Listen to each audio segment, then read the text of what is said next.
The ocean. Much has already been said about its vastness, brutality, and undiscovered nature that makes it a place that many want nothing to do with. And a big contributor to the thalassophobia that inflicts many are giant sea monsters that live in the tails of rough looking sailors and dot many old sea maps. But one sea monster said to rule over the blue holes of the Bahamas embodies just about everything terrifying about the ocean and the sea monsters. Welcome to Cryptid Corner, the series all things cryptids, and today we're going to look into the Lusca. Andros Island in the Bahamas is the largest island in the Bahamas, making up a majority of the landmass in the region. We explored Andros already through its history and its natural formations on my video on the Czechcharny, but in this video, we're going to focus on just one of these features, that being the blue holes. Blue holes are sinkholes that are filled with deep blue water, usually from oceans, that are found all over the Bahamas and in other places in the world. These natural wonders form when sinkholes created when limestone ceilings erode away are filled with ocean water over time. These holes are similar to cenotes, with the main difference being that these are filled with seawater opposed to freshwater environments that are filled with rain and groundwater. Although many cenotes have been known to turn into blue holes, such as the ones in the Bahamas. Blue holes are home to several creatures, with some using the holes as refuge, while others, such as troglopomorphic fish, have adapted a life without the sun, permanently residing in the greater cave. The unique appearance of blue holes has intrigued several divers, leading many to explore the underwater worlds they lead to. This temptation is seen as kind of a siren's call by many, as not only do dangerous creatures such as sharks call these blue holes home, but a condition known as nitrogen narcosis is known to occur in the depths around 70 feet or below, which is known to disorient divers and make it extremely hard to operate in these already isolated environments that are already known for very poor visibility. But to those brave or reckless enough to explore these holes, there is said to be an even grander threat that would make the lightest work of anything that got in its way. Now, what is worse than encountering a kraken or a megalodon out at sea? Yeah, that's right, both of them fused together. The Lusca is a dreadful yet awesome hybrid of two of the ocean's most feared creatures, with the head and body of a shark and the giant octopus's tentacles, and will attack anyone who crosses its path. Sometimes the Lusca is just described as being a giant octopus, but that isn't really fun and doesn't really stand out, so, we're going with the shark one. However, there are some depictions that give them multiple heads and give it a more dragon or hydra-like appearance, which is just so cool yet so terrifying. And if that wasn't already just terrible, Luscas are said to be absolutely gigantic, with some of the lower end estimates putting them around 75 feet long, while some are said to exceed 200 feet in length. And according to some accounts, to better attack those on shore or even out in sea on boats, the Lusca will balance itself on a single tentacle, anchoring itself to the sea floor for stability. The Lusca is said to live within the massive underwater cave systems that connect to the blue holes.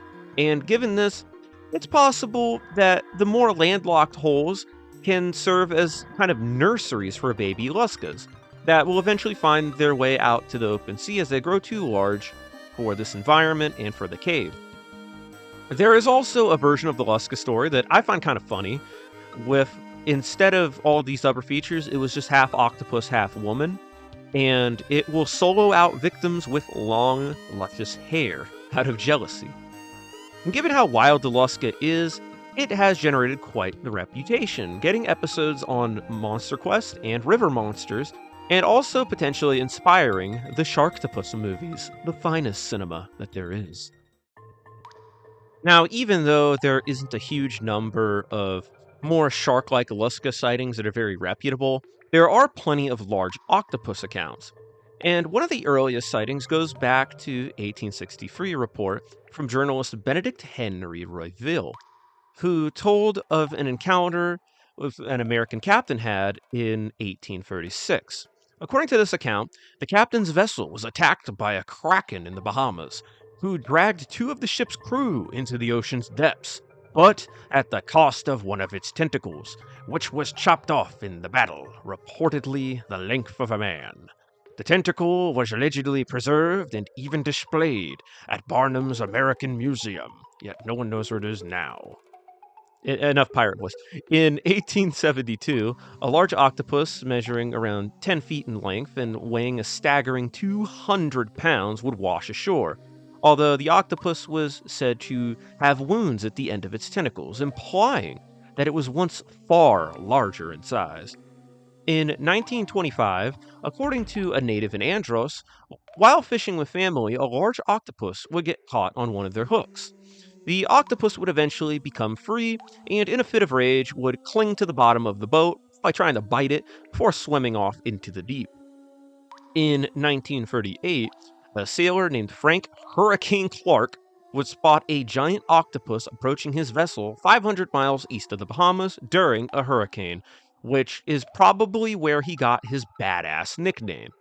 According to his report, before rushing into the cabin of the boat for safety, he witnessed a shiver of tiger sharks rip the kraken to shreds. What a wild story from such a cool nickname dude. Like, that is just the ocean incarnate right there. In the early 90s, a diver named Randy Wayne would set out to dive in a lake on Cat Island, but not before the locals would try to dissuade him by telling him of a large creature that lived beneath that devours anything that falls within the lake, including people and even dead horses. And around 2009, a fisherman would encounter a creature with the head similar to a mako shark and a tentacle drawn body. This encounter would be featured on an episode of River Monsters, with the 2000s Animal Planet goat Jeremy Wade doing his own investigation into the Lusca. You know, a bit off topic, but it is still insane how River Monsters never got canceled due to any corporate BS or a lack of funding. Jeremy Wade just kind of caught every single large freshwater fish in the world. You know, just even found new ones. And even then, he caught a couple saltwater ones for good measure. What an absolute legend, man. Now, Lusca's appearance alone makes it not that hard of one to create explanations for, but here on Cryptid Corner, we start with the wildest ones first. Pretty much all researchers looking into the Lusca don't think that it is a shark octopus hybrid or some sort of shark with tentacles, as the two are just so far removed genetically to possibly crossbreed. But regarding the shark fish characteristics, only one shark was known to get that big, and that was good old Megalodon. Now, I feel like I am going to cover Megalodon at some point in a standalone video, but I'm definitely going to. But there's no way they're still around, and let me explain. Megalodon went extinct about 3.5 to 2.6 million years ago before the Pleistocene, when the ocean waters began to recede and they grew much colder. Due to this and many changes in the current, due to land masses starting to rise from the water, the biggest issue for the Megalodon being alive was their size and their lifestyle. People often reference just how big the deep blue ocean is as a cop out, explaining that, oh, Megalodon just went to the bottom of the ocean where we can't see them. But this is not how Megalodon lived. You see, like many other sharks, Megalodon frequented shallower waters in pursuit of small baleen whales. And they were really hard to miss. They were really close to the surface and pretty close to the shore. And when these smaller whales either went extinct or grew in size, evolving into larger whales, they became too large to consistently hunt. And along with the climate change, the megalodon went extinct. And even if they did adapt to life in the deep, something that big, along with plenty of proof of their existence, would just wash up on shore at some point. But all we have at the moment are old teeth. Trust me, old Meg is cool as hell. But Megalodon just isn't around anymore, man. Leviathan whales are just way cooler anyway. I feel I also got to cover them because they are absolutely sick.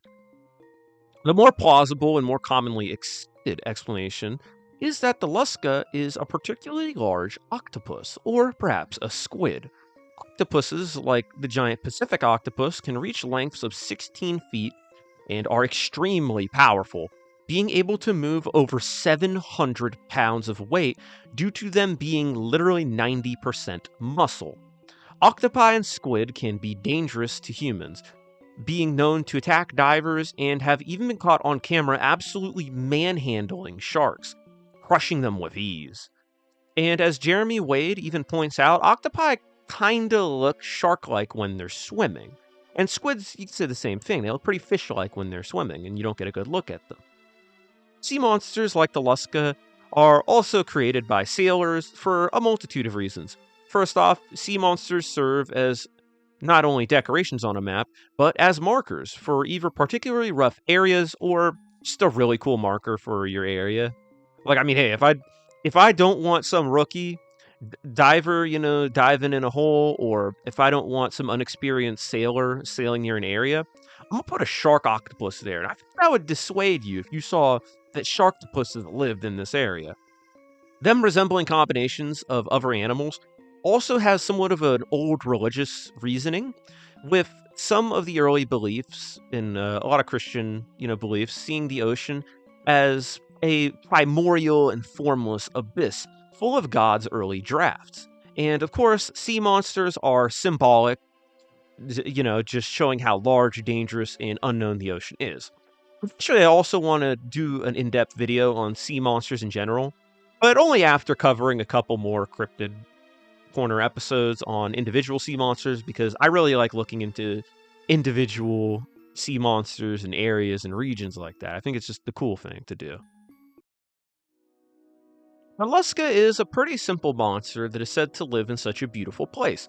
But even though it is an older sea monster, it has kind of became a symbol of the blue holes in the Caribbean as a whole, and just what dangers may lie within them.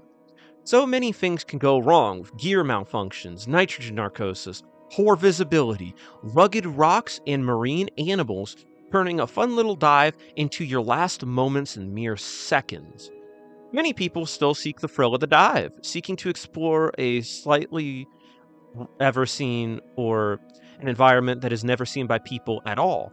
But if fuck around find out was a sea creature, a shark-headed kraken at the bottom of an underwater cave would check out all of the blanks.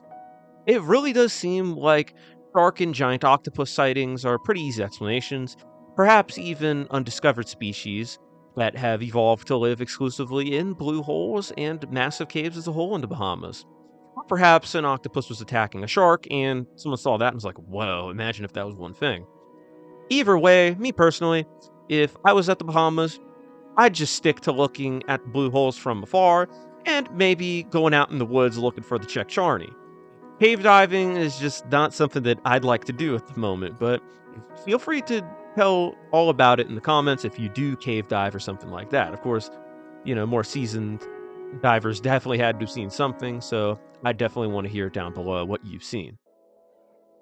And that's going to do it for the Lusca. Thank you all for watching this. This topic's been recommended a couple times, but just recently it got re-recommended again. Very cool topic. Hold on, let me pull you up while I rant. Yeah, but it was very interesting to look into. This creature again. I covered it a while back in a cryptid iceberg, and I was like, man, that is so cool. And even one of my friends recommended me to do this a couple times. Like, hey, when are you going to cover that shark octopus thing in the Caribbean? It's really cool. But yeah, I'd like to thank you again for watching this video. Very interesting to look into as always. As I said earlier, if you are a diver, make sure to drop any stories you have or any fun accounts. I always love reading the comments. Always very interesting. There we go. It is MD Serpents 5796. There you are. Your recommendation got again, my friend. But anyways, thank you all for watching. If you liked the video, make sure to drop a like, subscribe if you like it, and ring that notification bell. A lot of y'all aren't subscribed. Make sure to stay subscribed, stay notified, join the army. We are on our way to 10K. Let's hit it. And also, Happy New Year's. The first upload that I've put up since last year. Could you believe it, guys? But yeah, I'm not going to keep you any longer. Thank you for watching, and I'll see you in the next one.